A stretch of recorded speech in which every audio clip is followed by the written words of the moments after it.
The top shell is done, bada boom, and the bottom shell is printing, bada bing. And so now it is time to work on the electronics. We need to wire up this guy so that we can control the speed, because this guy plugs right into here. Maybe. Boom. The motor just connects like that. Alright, rather than buying a potentiometer like a normal person, I decided to use my mad scientist brain to come up with my own. Now, this isn't exactly a potentiometer. I'd rather call it a variable voltage switch. The way it will work is that this thing will basically just add up these battery pairs in series, which increases our voltage at each terminal. So the first one's 1.5, then we got 3, 4.5, and 6. And so we are able to select that with these ball detents here on the switch.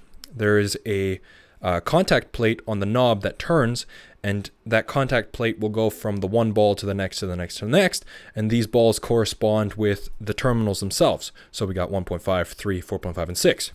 We have a common here, so we can wire everything up properly, and I feel like this is going to be a little bit easier to demonstrate once I actually have this in hand. So I guess I'll go take care of that right now. Bam! Look at this. You can switch it. It's a switch. It's a switchy switch right here. Boom. That's like 4 days of work alone. Done. Bam. Turbo assembled, mounted. We got a little cone on here now.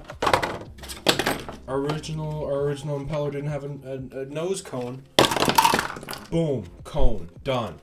I printed 3 of these. In total, I have spent probably 100 hours alone printing in the last 2 weeks. And here we are. Now, I have good news and slightly less good news. You know what? I'm not going to spoil the surprise. I have it hooked up to my power supply. Let's turn it on and see what happens.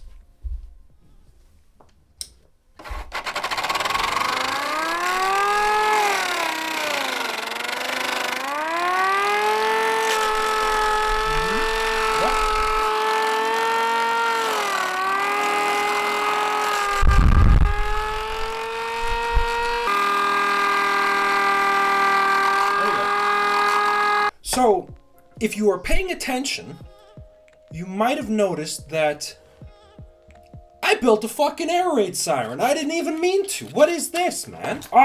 So my current working theory for what is causing that awful noise is this corner right here. I think as the impeller thingy spins past this corner, it's creating like a cavitation kind of a effect. Something like that maybe? And I think that is what's creating this terrible whining sound. Okay, so it does blow, which is good, but it also blows, which is not good, because I don't want to listen to this stupid whining sound every time I turn it on. So what I'm going to do is I'm going to redesign it, maybe spend another week and a half on this thing, and I mean, video's already late, so no harm there. And we'll do it. And I mean, it's the middle of winter. I can't go outside into the shop anyways, because I'll freeze my hands off.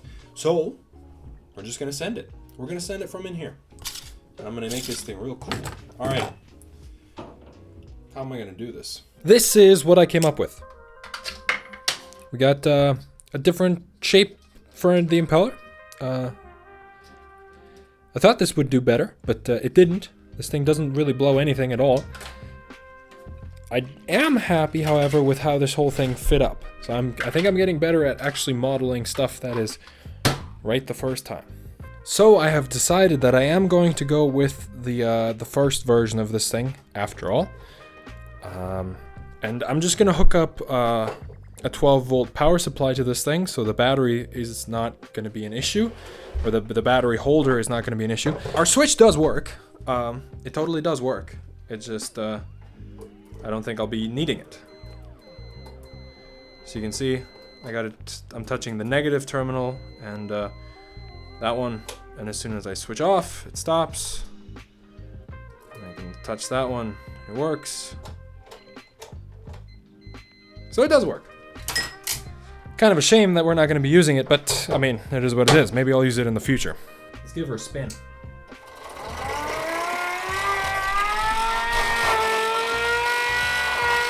So yeah, guys, I hope you enjoyed the video. If you did, like and subscribe. I'll see you in the next one. Bye-bye.